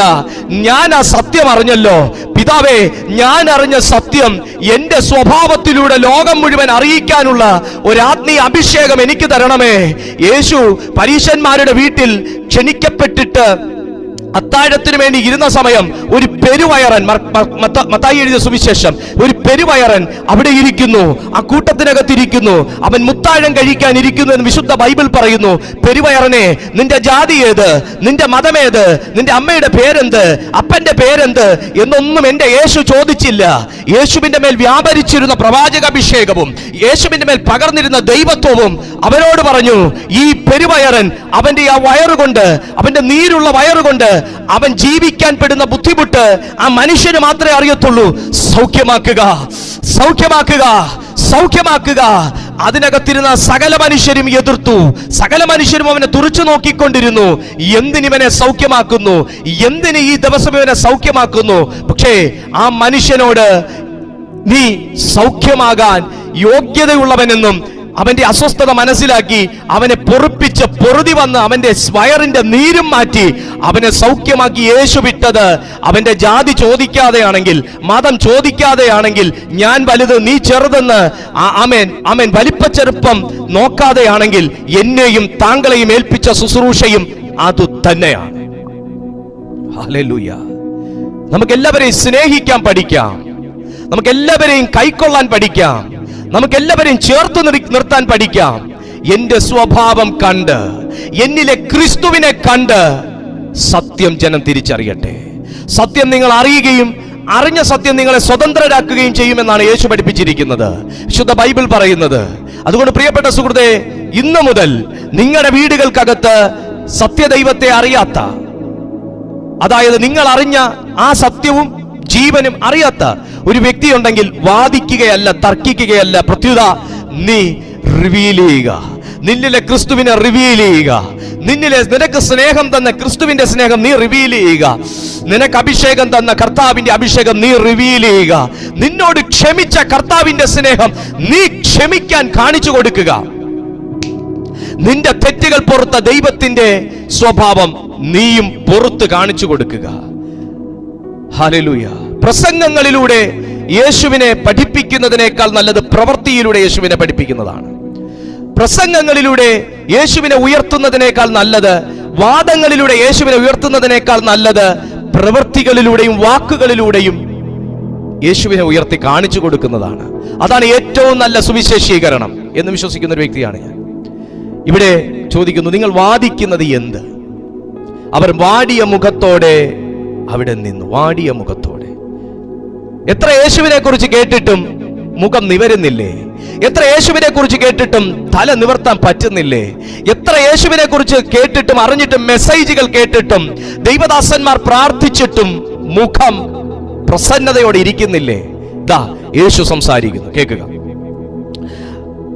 യേശു ഇതെല്ലാം പറഞ്ഞ് താഴേക്ക് വന്നിട്ട് 30-ാമത്തെ വാക്യം വരുമ്പോ, നമ്മുടെ സമയം കഴിയാതുകൊണ്ട് ഞാൻ നിർത്തുക. 30-ാമത്തെ വാക്യം വരുമ്പോ, അവരുമായി ഭക്ഷണത്തിനിരിക്കുമ്പോൾ അവൻ അപ്പമെടുത്ത് അനുഗ്രഹിച്ച് നുറുക്കി അവർക്ക് കൊടുത്തു. എന്തായാലും ഇപ്പോ വഴി യാത്രക്കാരനായ യേശു ഇപ്പൊ ഇരിക്കുന്നത് ഇവരുടെ വീടിനകത്താണ്. അവിടം വരെ കാര്യം എത്തി. നിങ്ങൾ തർക്കിക്കുന്ന എന്താന്ന് ചോദിച്ച് ജീവിതത്തിൽ കൂടിയതാ. ഇപ്പൊ യേശു വഴിയിലല്ല, ഇപ്പൊ യേശു വീട്ടിലാ. കമോൺ, യേശു വഴിയിലാണോ നമ്മുടെ വീട്ടിലാണോ? നമ്മുടെ വീട്ടിലാന്ന് പറയുന്നതിന് മുന്നേ ഒരു കാര്യം നമ്മൾ ഇന്ന് ചിന്തിക്കണം. യേശു വീട്ടിലുണ്ടെങ്കിൽ അന്ധത മാറിയേ പറ്റൂ. യേശു വീട്ടിലിരുത്തിക്കൊണ്ട്, യേശുവിനെ വീട്ടിൽ ഇരുത്തിക്കൊണ്ട് നമ്മൾ ഒരിക്കലും പൊട്ടന്മാരെ പോലെയും കണ്ണുപൊട്ടന്മാരെ പോലെയും ജീവിക്കാൻ പാടില്ല. കാരണം യേശുവിൽ നിന്ന് വാങ്ങി കഴിച്ചവരുടെ എല്ലാം കണ്ണ് തുറന്നിട്ടുണ്ട്, വയറ് നിറഞ്ഞിട്ടുണ്ട്, ഹൃദയം പ്രകാശിച്ചിട്ടുണ്ട്. ലൂക്കോസിന്റെ സുവിശേഷം ആണെങ്കിലും, യോഹന്നാന്റെ സുവിശേഷം ആണെങ്കിലും, മർക്കോസിന്റെ സുവിശേഷം ആണെങ്കിലും, മത്തായിയുടെ സുവിശേഷം ആണെങ്കിലും, വ്യത്യസ്ത കാലഘട്ടങ്ങളിൽ ഇതൊക്കെ രേഖപ്പെടുത്തി വെച്ച പ്രവാചകന്മാർക്ക് തെറ്റാതെ അവരെഴുതിയ ഒരാശയങ്ങളിൽ ഒന്ന് ഇതാണ്: അവനിൽ നിന്ന് വാങ്ങി കഴിച്ചവർക്കെല്ലാം കാഴ്ച ലഭിച്ചു, ഹൃദയം പ്രകാശിച്ചു, വയറ് നിറഞ്ഞു. ലൂക്കോസും അത് തന്നെ ഇവിടെ എഴുതി വെച്ചിരിക്കുന്നു. അവൻ അപ്പം എടുത്ത്, ക്ലെയോപ്പാവിന്റെ ഭാര്യയുടെയും വീട്ടിൽ അവനെ, യേശുവിനെ ക്ഷണിച്ചു, അകത്ത് കയറ്റി ഇരുത്തി. രാത്രി അവർ ഫുഡ് കഴിക്കാൻ തയ്യാറായപ്പോ യേശുവിൽ നിന്ന് അവർ വാങ്ങി ഭക്ഷിക്കുകയാണ്. ഇന്ന് ഈ സന്ദേശത്തിനകത്ത് കർത്താവ് ചിലത് നുറുക്കുന്നുണ്ട് ചിലർക്ക് വേണ്ടി. ചിലർക്ക് വേണ്ടി പരിശുദ്ധാത്മാവ് നുറുക്കുന്നുണ്ട് ചിലത്. നിന്റെ പോഷൻ നിനക്ക്, എന്റെ പോഷൻ എനിക്ക്. നോക്കൂ സഹോദരങ്ങളെ, യേശു ശിഷ്യന്മാരുടെ കയ്യിൽ വാഴ്ത്തി നുറുക്കി കൊടുത്തപ്പോ ഓരോന്ന് വെച്ച് കൊടുക്ക്, ഓരോന്ന് വെച്ച്, എല്ലാവർക്കും തികയട്ടെ പറഞ്ഞില്ല. എടാ മാക്സിമം 3 കൊടുത്താൽ മതി കേട്ടോ, അതിനപ്പുറം കൊടുക്കല്ലേ യേശു പറഞ്ഞില്ല. മതിയാവോളം കൊടുക്കത്തക്ക നിലയിൽ ആദ്യം നുറുക്കിയിട്ടു. മതിയാവോളം കൊടുക്കത്തക്ക നിലയിൽ 10,000 ഉണ്ടായിരുന്നു, 50,000 ഉണ്ടായിരുന്നു, 1 lakh ഉണ്ടായിരുന്നു. യേശു കൗണ്ട് എടുത്തോ എനിക്ക് അറിയില്ല, എന്തായാലും സുവിശേഷങ്ങളിൽ പറയുന്നുണ്ട് ഇത്ര സ്ത്രീകളും പുരുഷന്മാരും അടക്കം ഇത്ര പറയുന്നുണ്ട്. പക്ഷെ യേശു 10,000 പേരുണ്ട്, 10,000 അപ്പം, 20,000 പേരുണ്ട്, 20,000 അപ്പം, പിള്ളേർ ഇത്രയുണ്ട്. അപ്പൊ ഒരാൾ 2 കഴിക്കും, ചില ആൾ 3 കഴിക്കും. അങ്ങനെയൊന്നും യേശു നോക്കിയില്ല. യേശു അവിടെ വാഴ്ത്തി നുറുക്കി ശിഷ്യന്മാരോട് പറഞ്ഞു, സെർവ് ഇറ്റ്, ഗിവ് ഇറ്റ്, കൊടുക്കാൻ പറഞ്ഞു. 5 കഴിച്ചവരുണ്ടാകും, 10 കഴിച്ചവരുണ്ടാകും, 1 കഴിച്ചവരുണ്ടാകും, 2 കഴിച്ചവരുണ്ടാകും. വിശപ്പിനനുസരിച്ച് വാങ്ങാൻ അവർ തയ്യാറായിരുന്നു. യേശു എന്തോ വിചാരിക്കും, ഞാൻ വാങ്ങി ഇനി ഒന്നുകൂടെ മേടിച്ചാൽ ഇനിയിപ്പോ പത്രോസ് എന്ത് ഫിലിപ്പോസ് എന്ത് വിചാരിക്കും? ഇതൊന്നും ആരും നോക്കി. വിശപ്പിനനുസരിച്ച് അവർ കൈനീട്ടി വാങ്ങി. യേശു കൊടുത്തത് ഒന്ന് അവിടെ നിറഞ്ഞു തികഞ്ഞു എന്നല്ല, യേശു കൊടുത്തത് തികഞ്ഞതിന് ശേഷവും സെർവ് ചെയ്തവന് വേണേൽ ലാവിഷായിട്ട് കഴിക്കാന്നുള്ള 12 കുട്ട ഉണ്ടായിരുന്നു. സഹോദരി, നീ കൊടുക്കുന്ന സുവിശേഷം ഉണ്ടല്ലോ, നീ കൊടുക്കുന്ന പ്രാർത്ഥനകൾ ഉണ്ടല്ലോ, നീ ചില വ്യക്തികളെ ബലപ്പെടുത്തുന്ന ആ ഒരു മനോഭാവം ഉണ്ടല്ലോ, ചില വ്യക്തികളെ നീ സഹായിക്കുന്ന മനോഭാവം ഉണ്ടല്ലോ, ചില വ്യക്തികൾക്ക് നിനക്കില്ലേലും കൊടുക്കുന്ന ഒരു സ്വഭാവം ഉണ്ടല്ലോ, അത് നീ കൊടുത്ത് കൊടുത്ത് കൊടുത്ത് മുടിയാനാന്ന് വിചാരിക്കല്ലേ. നീ കൊടുത്തിട്ടുണ്ടെങ്കിൽ നിനക്ക് കുട്ടക്കണക്കിന് വാരാനും. നമ്പർ 1, ആദ്യം നുറുക്കി അപ്പം വാങ്ങിയത് ശിഷ്യൻ. നമ്പർ 2, നുറുക്കിയത് ശിഷ്യൻ അല്ലെങ്കിലും കൊടുത്തത് ശിഷ്യന്മാരാ. നമ്പർ 3, കൊടുത്തതിന് ശേഷം ഞങ്ങൾക്കുണ്ടോന്നവർക്ക് ചിന്തിക്കേണ്ടി വന്നില്ല. തിരിച്ചതിന്റെ ബ്ലെസ്സിങ്സ് റിസീവ് ചെയ്തത് യേശുവല്ല, ശിഷ്യന്മാരാ. മാന്യ സുഹൃത്തെ, തിരുവെഴുത്തുകൾക്കകത്ത് വെളിപ്പാടുകളായി കിടക്കുന്ന മർമ്മങ്ങൾ, സീക്രട്ടായി കിടക്കുന്ന മർമ്മങ്ങൾ നീ തിരിച്ചറിഞ്ഞാൽ ഞാൻ കൊടുത്തു മുടിഞ്ഞവളെന്ന് നീ ഇനി പറയത്തില്ല. ഞാൻ പ്രാർത്ഥിച്ച് തകർന്നവനെന്ന് നീ ഇനിമേൽ പറയത്തില്ല. ഞാൻ അവനെ ഉപദേശിച്ച് ഞാൻ നശിച്ചു എന്ന് നീ പറയത്തില്ല. അവന് കൊടുത്ത് ഞാൻ തകർന്നു എന്ന് നീ പറയത്തില്ല. തിരുവെഴുത്തിൽ യേശുവിൽ നിന്ന് വാങ്ങിയിട്ടുള്ളവൻ കൊടുത്തിട്ടുണ്ട്, കൊടുത്തിട്ടുള്ളവൻ കുട്ടക്കണക്കിന് വാരിയിട്ടുമുണ്ട്. ഞാൻ ശിഷ്യന്മാരുടെ കാര്യമാണ് പറയുന്നത്. ഹല്ലേലൂയ. ദയവായിട്ട് സാമ്പത്തികമായിട്ട് കൂട്ടി യോജിപ്പിക്കല്ലേ. ഞാൻ സമ്പത്തിനെ കുറിച്ചല്ല പ്രസംഗിച്ചുകൊണ്ടിരിക്കുന്നത്. നിനക്ക് പ്രാർത്ഥന കൊടുക്കാൻ കഴിയും ഒരു വ്യക്തിക്ക്, പ്രാർത്ഥിക്ക്. എനിക്ക് പ്രാർത്ഥിക്കാൻ സമയമില്ലാത്ത ബുദ്ധിമുട്ടേ ഉള്ളൂ. നിനക്കൊരു വ്യക്തിക്ക് വചനം കൊടുക്കാൻ പറ്റുമോ? കൊടുക്ക്. നിനക്കൊരു വ്യക്തിക്ക് ബൈബിൾ കൊടുക്കാൻ പറ്റുമോ? കൊടുക്ക്. നിനക്ക് സാമ്പത്തിക ഒരു വ്യക്തിയെ സഹായിക്കാൻ പറ്റുമോ? കൊടുക്ക്. ഉണ്ടെങ്കിൽ മാത്രം കൊടുക്ക്. നിനക്കൊരു വ്യക്തിയെ ആശ്വസിപ്പിക്കാൻ പറ്റുമോ? കൊടുക്ക്. ശിഷ്യന്മാർ നുറുക്കിയത് യേശു, വാങ്ങിയത് ശിഷ്യൻ, ജനത്തിന് സപ്ലൈ ചെയ്തത് ശിഷ്യൻ, ബ്ലെസ്സിംഗ് അനുഭവിച്ചത് നുറുക്കി യേശു അല്ല, കൊടുത്ത ശിഷ്യനാ. കുഞ്ഞേ, നിന്റെ കയ്യിൽ യേശു ഏൽപ്പിച്ചിട്ടുള്ളത് നീ കൊടുക്കാൻ തയ്യാറാകും. കുഞ്ഞെ, പ്രാർത്ഥന കൊടുക്കാൻ പറ്റുമോ? ഒരു വ്യക്തിക്ക് വേണ്ടി പ്രാർത്ഥിക്കാൻ പറ്റുമോ? ഒരു വ്യക്തിയെ നിനക്ക് തെറ്റിതിരുത്തി കൊടുക്കാൻ പറ്റുമോ? ഒരു വ്യക്തിയെ നിനക്ക് ആശ്വസിപ്പിക്കാൻ പറ്റുമോ? ഒരു വ്യക്തിയെ ക്രിസ്തുവിലേക്ക് കൊണ്ടുവരാൻ പറ്റുമോ? കമാൻ. ഒരു വ്യക്തിയെ നിനക്ക് യേശുവിന് വേണ്ടി നേടാൻ പറ്റുമോ? അവൻ സ്നാനമേറ്റോ, അവൻ അഭിഷേകം അതൊക്കെ രണ്ടാമത്തെ കാര്യം. നിനക്ക് യേശുവിനെ കുറിച്ചൊന്ന് പറയാൻ പറ്റുമോ? അവൻ സ്നാനമേൽക്കുന്നതിന് മുന്നേ ഇന്ന് കർത്താവ് വന്ന് എന്തോ ചെയ്യും? സ്നാനം അവൻ അറിയുമ്പോ അവൻ ചെയ്യട്ടെ. സ്നാനമേൽക്കണം, ജലത്തിൽ മുങ്ങിപ്പൊങ്ങി സ്നാനമേൽക്കണം, പരിശുദ്ധാത്മാവ് പ്രാപിക്കണം. ക്രൂശിൽ കിടന്ന കള്ളൻ, നീ സ്നാനപ്പെട്ടായിരുന്നോ? യേശു ചോദിച്ചില്ല. നീ അന്യഭാഷയെ പ്രാർത്ഥിക്കുന്നവനാണോ? യേശു ചോദിച്ചില്ല. ഒറ്റ കാര്യം മാത്രമേ ആ മനുഷ്യൻ പറഞ്ഞുള്ളൂ. ആമേൻ, ആമേൻ. ക്രിസ്തുവേ രക്ഷക, നീ രാജ്യത്വം പ്രാപിച്ചു മടങ്ങി വരുമ്പോ നീ രാജ്യത്വം പ്രാപിച്ചു മടങ്ങി വരുമ്പോ എന്നെയും കൂടെ ഓർക്കണമേ. സഹോദര, നമ്മുടെ വിശ്വാസങ്ങൾ മാറണം. അങ്ങനെ ചെയ്യുന്നതാണ് യേശു പ്രസാദം. ഇങ്ങനെ ചെയ്യുന്നതാണ് യേശു പ്രസാദിക്കുന്നത്. അവിടെ പോകുന്നതാണ് യേശുവിന് പ്രസാദം. 3 വെള്ളിയാഴ്ച ഇവിടെ പോയി പ്രത്യക്ഷപ്പെടുന്നതാണ്. നോ, ക്രൂശിൽ കിടന്ന കള്ളൻ എന്ത് ചെയ്തു? അവൻ യേശുവിനെ അറിഞ്ഞു. ഹേ മനുഷ്യ, സമശിക്ഷാവിധിയിൽ അകപ്പെട്ടിട്ടും നീ ഇതുവരെ സത്യം തിരിച്ചറിയുന്നില്ലേ മൂഢ? നാമോ ന്യായമായത് ചെയ്തിട്ട് ശിക്ഷ അനുഭവിക്കുന്നു. ഓഹോ, എന്നാൽ ഇവനോ അരുതാത്തതായി ഒന്നും ചെയ്തിട്ടില്ല എന്ന് ഞാൻ കാണുന്നു. രക്ഷക, നീ രാജ്യത്വം പ്രാപിച്ചു മടങ്ങി വരുമ്പോൾ എന്നെ കൂടെ ഓർക്കണമേ. യേശു പറഞ്ഞു, എടാ മോനെ, നിനക്ക് ദൈവം ഈ വെളിപ്പാട് തന്നോ? ഈ സീക്രട്ട് നിനക്ക് വെളിപ്പെട്ടോ? നീ ഇന്ന് എന്റെ കൂടെ പറുദീസായിലിരിക്കും. നീ ഇന്ന് എന്റെ കൂടെ പറുദീസായിലിരിക്കും. നീ ഇന്ന് എന്റെ കൂടെ പറുദീസായിലിരിക്കും. നിന്നെ എന്റെ ദൈവം ഇരുത്തേണ്ടടുത്ത് ഇരുത്തും കുഞ്ഞെ. നീ കർത്താവിനെ തിരിച്ചറിഞ്ഞാൽ മാത്രം മതി. നീ യേശുവിനെ അറിഞ്ഞാൽ മാത്രം മതി. നീ സമ്പത്ത് കൊണ്ട് എന്റെ കർത്താവിനെ അളക്കല്ലേ, ബ്ലെസ്സിങ്സ് കൊണ്ട് എന്റെ ദൈവത്തെ അളക്കല്ലേ. അതൊക്കെ നിന്റെ പിന്നാലെ വരും. നിനക്ക് വീടുണ്ടായോ എന്ന് നോക്കി നീ യേശുവിനെ സ്നേഹിക്കാൻ നിൽക്കല്ലേ. നിനക്ക് ജോലി കിട്ടിയോ എന്ന് നോക്കി നീ യേശുവിനെ സ്നേഹിക്കാൻ നിൽക്കല്ലേ. നിനക്ക് കല്യാണം നടന്നോ നോക്കി നീ യേശുവിനെ സ്നേഹിക്കാൻ നിൽക്കല്ലേ. അതൊക്കെ നിന്റെ പിന്നാലെ വരും. കർത്താവ് കല്യാണം നടത്താൻ വേണ്ടി മാത്രം വന്ന ദൈവമല്ല, നിനക്ക് ആത്മരക്ഷ തരാൻ വന്ന ദൈവമാ. നിനക്ക് മാത്രമല്ല, എനിക്കും.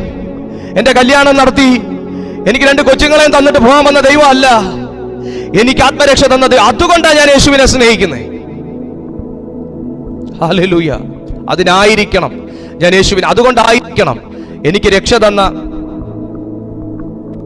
എനിക്കവൻ രക്ഷ തന്നു എന്ന കാര്യത്തിനായിരിക്കണം ഞാൻ യേശുവിനെ സ്നേഹിക്കുന്നത്.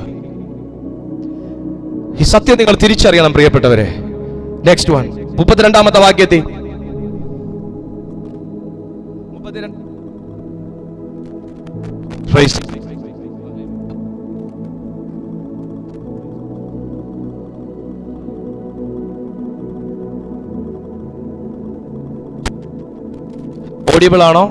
ഓഡിബിൾ ആണോ? Okay, praise to Jesus.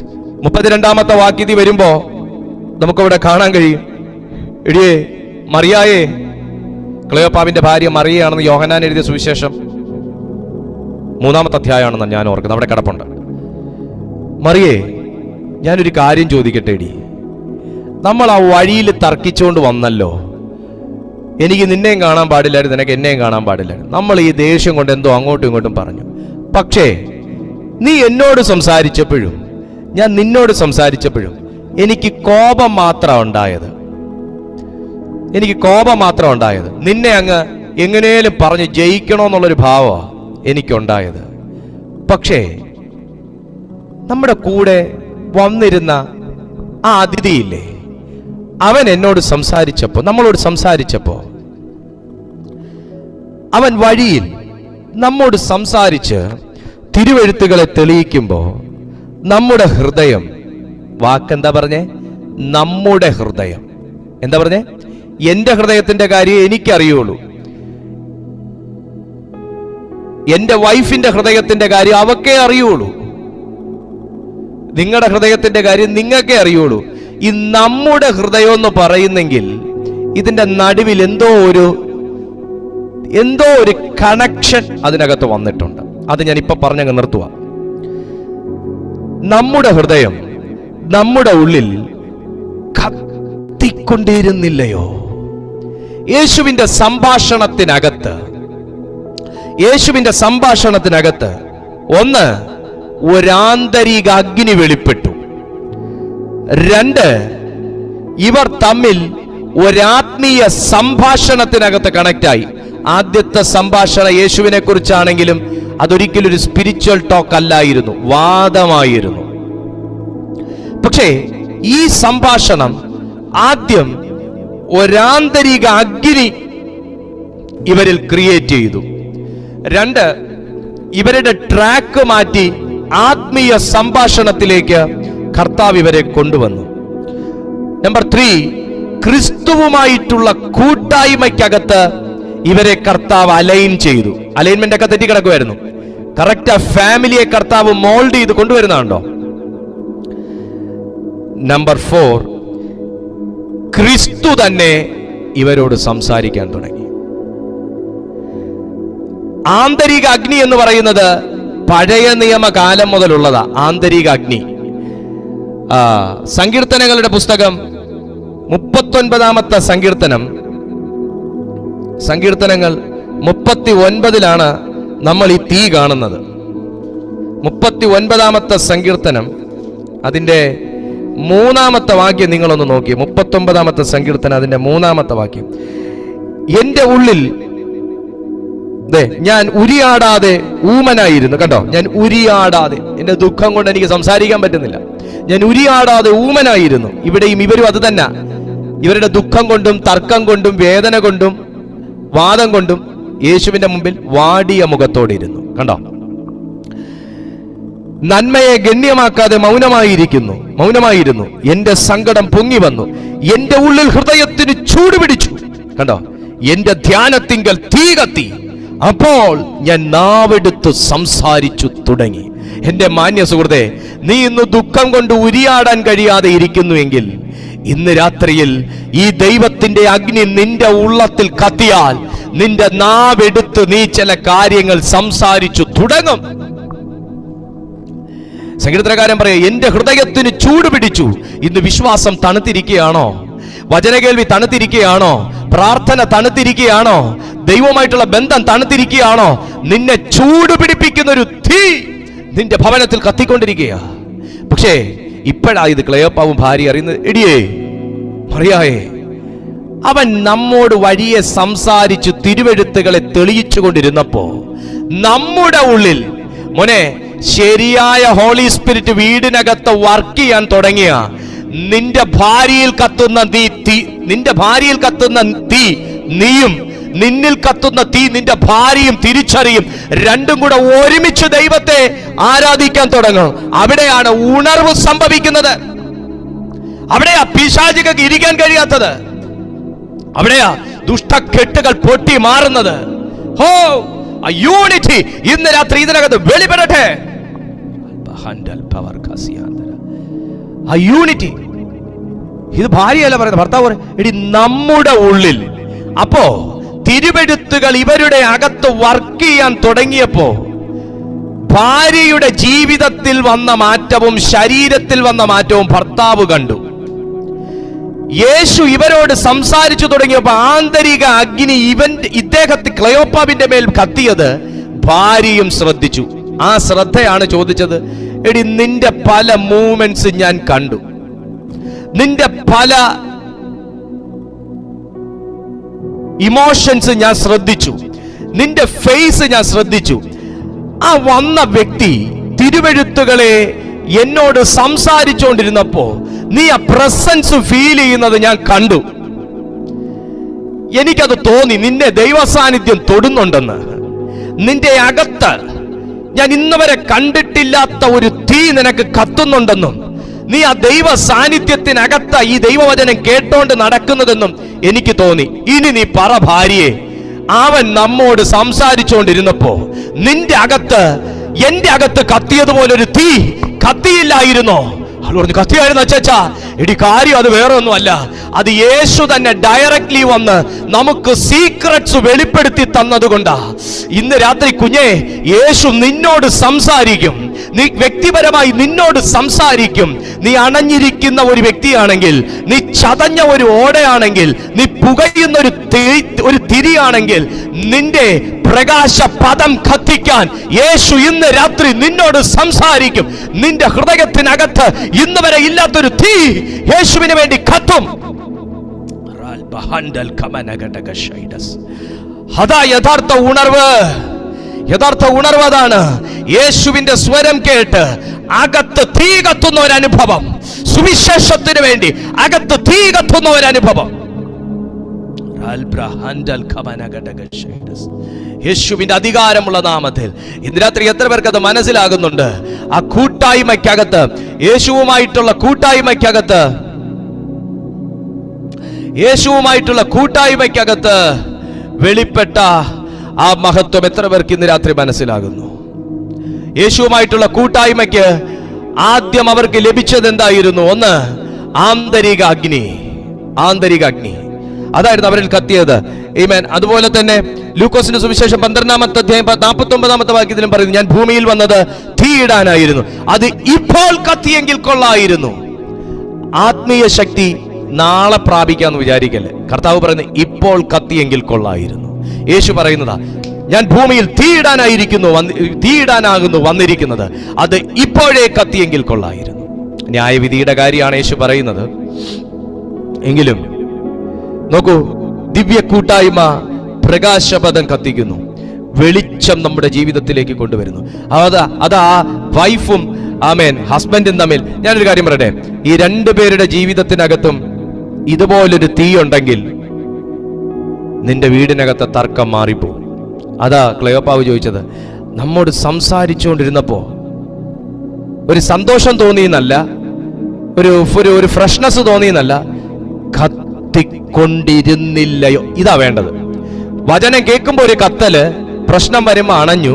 വീണ്ടും ഒരു വചനം കേൾക്കുമ്പോ ഒരു കത്തൽ, അതല്ല, കത്തിക്കൊണ്ടേയിരുന്നു. കുഞ്ഞെ, ഞാനും നിങ്ങളും കർത്താവിന്റെ വരവ് വരെയും ആയുസ്സും ആരോഗ്യം ഉണ്ടെങ്കിൽ കത്തിക്കൊണ്ടേയിരിക്കേണ്ടവരാ. മനസ്സിലായോ? അതിനകത്ത് വാദിച്ചുകൊണ്ട് കളയരുത്, തർക്കിച്ചുകൊണ്ട് കളയരുത്, പാപം ചെയ്തും വേണ്ടാതീനം പറഞ്ഞും ഈ ലഭിച്ച തീ കൊണ്ട് കളയല്ല. ഹല്ലേലൂയ.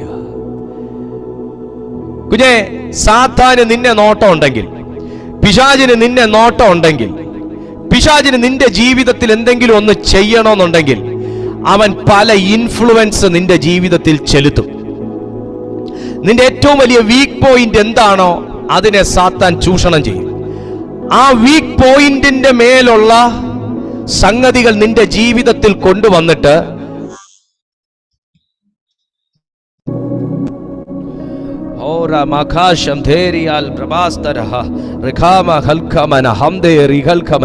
ആ പഴയ സ്നേഹത്തിലേക്ക് ദൈവം നിന്നെ ഇന്ന് രാത്രി കൂട്ടിവരുത്താൻ പോകുക. നിന്റെ ഭവനത്തിനകത്ത് എന്റെ യേശു പ്രവേശിക്കുന്ന ദിവസം, നിന്റെ ഭവനത്തിനകത്ത് യേശു പ്രവേശിക്കുന്ന ദിവസം, നിന്റെ വീടിനകത്ത് യേശു പ്രവേശിക്കുന്ന ദിവസം, അവനിൽ നിന്ന് നീ വാങ്ങിയിട്ടുണ്ടെങ്കിൽ, ഇന്ന് രാത്രി ഈ തിരുവെഴുത്ത് നീ അവനിൽ നിന്ന് വാങ്ങിയിട്ടുണ്ടെങ്കിൽ നിന്റെ കണ്ണ് തുറക്കുക തന്നെ ചെയ്യും. ഇന്ന് രാത്രി തിരുവെഴുത്ത് അവനിൽ നിന്ന് നീ കേട്ടിട്ടോ തുറക്കുക തന്നെ ചെയ്യും. ഇന്ന് രാത്രിയിൽ ഈ തിരുവെഴുത്ത് നീ അവനിൽ നിന്ന് സ്വീകരിച്ചിട്ടുണ്ടെങ്കിൽ നീ ഇന്ന് കത്തുക തന്നെ ചെയ്യും, കത്തുക തന്നെ ചെയ്യും, കത്തുക തന്നെ ചെയ്യും. കമാൺ.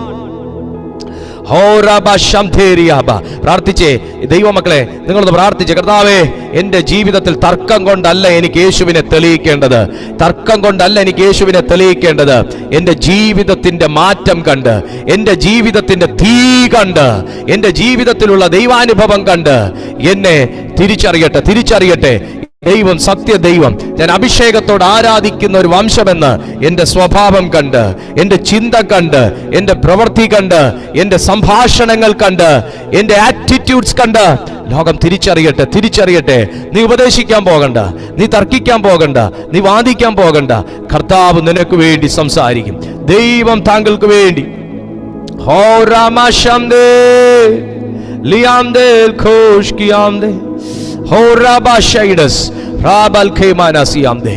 ഇന്ന് രാത്രി സ്വീകരിക്കാൻ തയ്യാറാണെങ്കിൽ ആ തീ ദൈവം നിന്റെ മേൽ പകരുകയാണ്.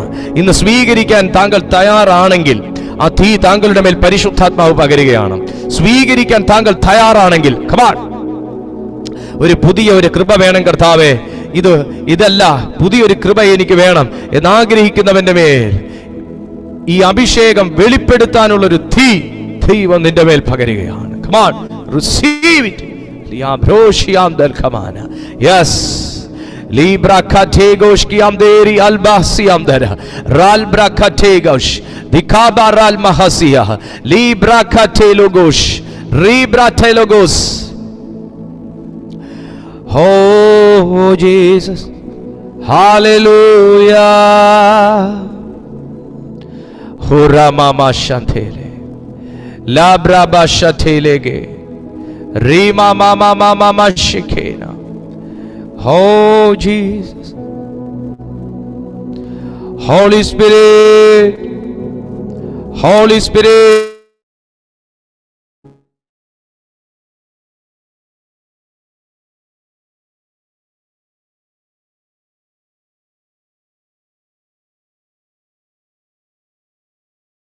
പരിശുദ്ധാത്മാവ് ചിലരെ ശക്തിയോടെ തൊടുന്നു. പരിശുദ്ധാത്മാവ് നിന്നെ ശക്തിയോടെ തൊടുന്നു. ഹോ റാബാ ഷാഥാലാബ ഹോറി മാമാസ്കേലിയാംദേ. പ്രാർത്ഥിച്ചേ, ദൈവാത്മാവ് ശക്തിയോടെ ചിലരുടെ മേൽ ഇന്ന് രാത്രി തീ പകരാൻ ആഗ്രഹിക്കുകയാണ്. തീ പകരാൻ ആഗ്രഹിക്കുകയാണ്. തീ പകരാൻ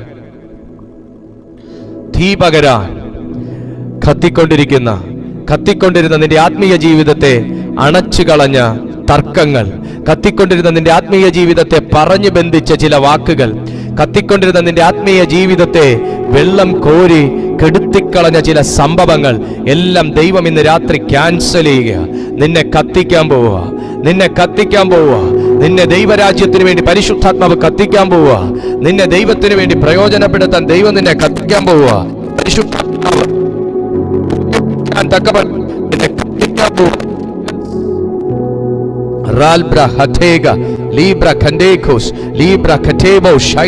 പരിശുദ്ധാത്മാവ് നിന്നെ ശക്തീകരിക്കട്ടെ. യൂട്യൂബിൽ കാണുന്ന ദൈവമക്കളെ, ആഗ്രഹിക്കുന്നവരുടെ മേൽ പരിശുദ്ധാത്മാവിന്റെ സാന്നിധ്യം ഇന്ന് രാത്രിയിൽ വ്യാപരിക്കട്ടെ. ഓ ഇത്ര മഹത്വമുള്ള പദവിയെ ഈ പുഴുക്കൾ കരുള, ഇത്ര മഹത്വമുള്ള പദവിയെ ഈ പുഴുക്കൾ കരുള, പാർത്രതയേതുമില്ലേ കൃപയ്ക്കാഭി വന്ദനം ചെയ്തിടുന്നേ. അല്ല, ശരിക്കൊന്ന് ചോദിച്ചേ, ഈ കൃപയൊക്കെ സ്വീകരിക്കാൻ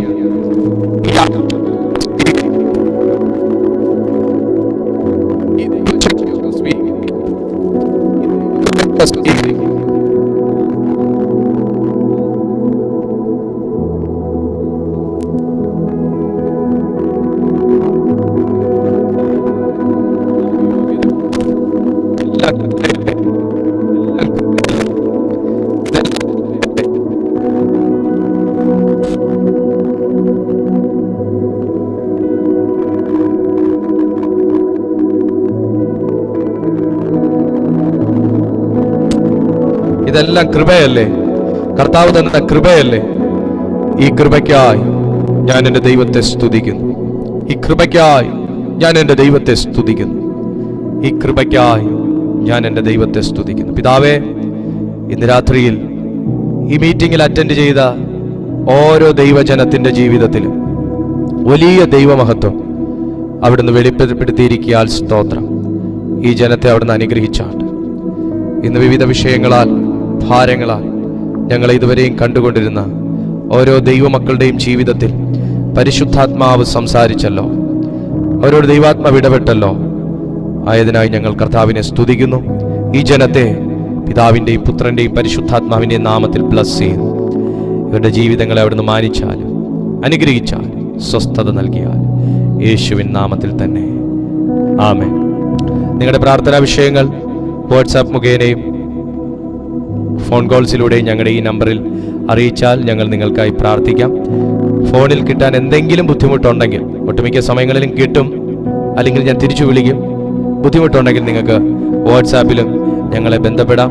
ഞങ്ങളുടെ ഈ കൂട്ടായ്മയെ നിങ്ങൾക്ക് ഏതെങ്കിലും നിലയിൽ കൈത്താങ്ങാൻ താല്പര്യമുണ്ടെങ്കിൽ, ആഗ്രഹമുണ്ടെങ്കിൽ നിങ്ങൾക്ക് ഈ പേയ്മെൻറ്റ് ആപ്ലിക്കേഷൻസിലൂടെ ഞങ്ങളുടെ ഈ മിനിസ്ട്രിയെ നിങ്ങൾക്ക് കൈത്താങ്ങാവുന്നതാണ്. എല്ലാ ദിവസവും രാവിലെയും വൈകുന്നേരവും നടക്കുന്ന ഞങ്ങളുടെ ഈ മീറ്റിങ്ങിൽ നിങ്ങളെ ഞാൻ വളരെ സന്തോഷത്തോടെ സ്വാഗതം ചെയ്യുന്നു. രാവിലെയും വൈകുന്നേരവും നമുക്കിതിനകത്ത് ലൈവ് മീറ്റിംഗ് ഉണ്ട്.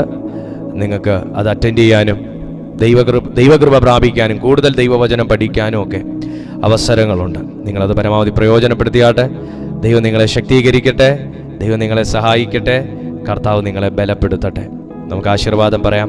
പിതാവായ ദൈവത്തിൻ്റെ സ്നേഹവും പുത്രനായ യേശുക്രിസ്തുവിൻ കൃപയും പരിശുദ്ധാത്മാവിൻ്റെ കൂട്ടായ്മയും കാവലും സഹവാസവും ഇന്ന് ഇത്രയും സമയം ഈ മീറ്റിങ്ങിൽ അറ്റൻഡ് ചെയ്ത ഓരോ ദൈവമക്കളോടും, കേട്ട വചനത്തോടും, സകല വിശുദ്ധന്മാരോടും ഇന്നുമെന്നും കർത്താവിൻ്റെ വരവോളം ഉണ്ടായിരിക്കുമാറാകട്ടെ. ആമേൻ. ജയം നൽകിയ ദൈവത്തിന് സ്തോത്രം.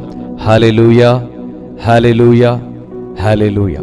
നിങ്ങൾ ഈ വീഡിയോ ഇതുവരെ ലൈക്ക് ചെയ്തിട്ടില്ലെങ്കിൽ ജസ്റ്റ് ഒന്ന് ഈ വീഡിയോ ലൈക്ക് ചെയ്തേക്കുക. ചാനൽ സബ്സ്ക്രൈബ് ചെയ്തിട്ടില്ലെങ്കിൽ നിങ്ങളൊന്ന് സബ്സ്ക്രൈബ് ചെയ്തേക്കുക. നിങ്ങൾക്ക് അടുത്ത ദിവസം രാവിലെ മുതലുള്ള എല്ലാ നോട്ടിഫിക്കേഷൻസും നിങ്ങൾക്ക് ലഭിക്കും സബ്സ്ക്രൈബ് ചെയ്താൽ. മറ്റുള്ളവർക്കും കൂടെ ഈ സന്ദേശം നിങ്ങൾ അയച്ചു കൊടുത്താൽ അവർക്കും ആ ദൈവവചനം കേൾക്കാനും പഠിക്കാനും ഒക്കെ ഭാഗ്യം ഉണ്ടാവും. കർത്താവിനോട് കൂടുതൽ അടുക്കാനും ഒക്കെ സാധിക്കും. ചെറിയൊരു ഷെയറിങ്ങിലൂടെ നമുക്ക് ദൈവവചനം അറിയിക്കാമല്ലോ. കർത്താവ് നിങ്ങളെ സഹായിക്കട്ടെ. ഇത്രയും സമയം യൂട്യൂബിലും സൂമിലും ഞങ്ങളെ കണ്ടുകൊണ്ടിരുന്ന എല്ലാ ദൈവമക്കളെയും ഞാൻ ഒരിക്കൽ കൂടെ നന്ദി പറയുന്നു. കർത്താവ് നിങ്ങളെ സഹായിക്കട്ടെ. ദൈവം നിങ്ങളെല്ലാവരെയും അനുഗ്രഹിക്കട്ടെ, ബലപ്പെടുത്തട്ടെ. എസ്പെഷ്യലി സുമിനി തോമസിനെ ഓർത്ത്, സിസ്റ്ററെ ഓർത്ത് ഞാൻ ദൈവത്തിന് സ്തോത്രം ചെയ്യുന്നു. ചില ദിവസങ്ങൾക്ക് മുമ്പേ സിസ്റ്ററിൻ്റെ മദർ ഈ ലോകത്ത് നിന്ന് കർത്താവിൻ്റെ സന്നിധിയിലേക്ക് ചേർക്കപ്പെട്ടു. നമ്മളെല്ലാവരും ഗ്രൂപ്പിൽ ആ വിഷയം പ്രാർത്ഥിക്കുകയും നമ്മൾ ആ ഒരു ദുഃഖം ഇതിനകത്ത് നാം പ്രകടിപ്പിക്കുകയും ചെയ്തിരുന്നു. ഇന്ന് മീറ്റിങ്ങിൽ പങ്കെടുത്തതിനെ ഓർത്ത് ഞാൻ ദൈവത്തെ സ്തുതിക്കുന്നു. ബീന സിസ്റ്ററെ ഓർത്ത് സ്തോത്രം ചെയ്യുന്നു. നിങ്ങളെല്ലാവർക്കും, അന്നമാൻഡി, Mridula sister, George brother, Sibin brother, Reena sister, Sugatha Vijayan aunty, Jacob uncle, എല്ലാവരെയും ഓർത്ത് ഞാൻ ദൈവത്തിന് സ്തോത്രം ചെയ്യുന്നു. ജേക്കബ് അങ്കിളിൻ്റെയും മദർ കഴിഞ്ഞ ദിവസം മരണപ്പെട്ടു. അതും നമ്മുടെ ഗ്രൂപ്പിൽ പറഞ്ഞിരുന്നതാണ്. എന്തായാലും കർത്താവ് പ്രിയപ്പെട്ട കുടുംബത്തെയൊക്കെ ആശ്വസിപ്പിക്കുകയും ധൈര്യപ്പെടുത്തുകയും വീണ്ടും കർത്താവിലുള്ള വിശ്വാസത്തിൽ അവരെ വർദ്ധിപ്പിക്കുകയും വളർത്തുകയും ഒക്കെ ചെയ്യുന്നതിനെ ഓർത്ത് ഞാൻ ദൈവത്തിന് സ്തോത്രം ചെയ്യുന്നു. ദൈവമക്കൾ, ഇതൊന്നും മനുഷ്യരാൽ സംഭവിക്കുന്നതല്ല, ഇതെല്ലാം ദൈവത്താൽ സംഭവിക്കുന്നതാണ്. കർത്താവിനെ അന്വേഷിക്കുന്നവർക്കൊന്നിനും കുറവില്ലെന്നാണ് പറഞ്ഞേക്കുന്നത്. അപ്പോൾ ആശ്വാസത്തിന് കുറവില്ല, സമാധാനത്തിന് കുറവില്ല, സ്വസ്ഥതയ്ക്ക് കുറവില്ല, ആശങ്കകളില്ല. നമുക്ക് ആ നിലയിൽ ജീവിക്കാൻ കഴിയും. യേശുവിൻ്റെ മാതൃകയും മാർഗവും അത് തന്നെ ആയിരുന്നു. നമുക്കും അത് പ്രാപിക്കാൻ കർത്താവ് ഈ ദിവസങ്ങളിൽ കൃപ അധികമായി തരട്ടെ എന്ന് ആശംസിച്ചുകൊണ്ട് ഇന്നത്തെ ഈ കൂട്ടായ്മ ഇവിടെ അവസാനിക്കുകയാണ്. നിങ്ങളെ ദൈവം അനുഗ്രഹിക്കട്ടെ. ജയം നൽകിയ ദൈവത്തിന് നമുക്ക് സ്തോത്രം ചെയ്യാം. Hallelujah, hallelujah, hallelujah. അടുത്ത ദിവസം രാവിലെ നമുക്ക് 6:30 മണിക്ക് പ്രഭാത സന്ദേശം കാണാൻ വേണ്ടി നമുക്ക് ഒരുമിക്കാം. അതുവരെ അത്യുന്നതന്റെ ചിറകിന്റെ കീഴിൽ കർത്താവ് നമ്മെ എല്ലാവരെയും സൂക്ഷിക്കട്ടെ. I bless you in Jesus almighty name. Amen. Good night.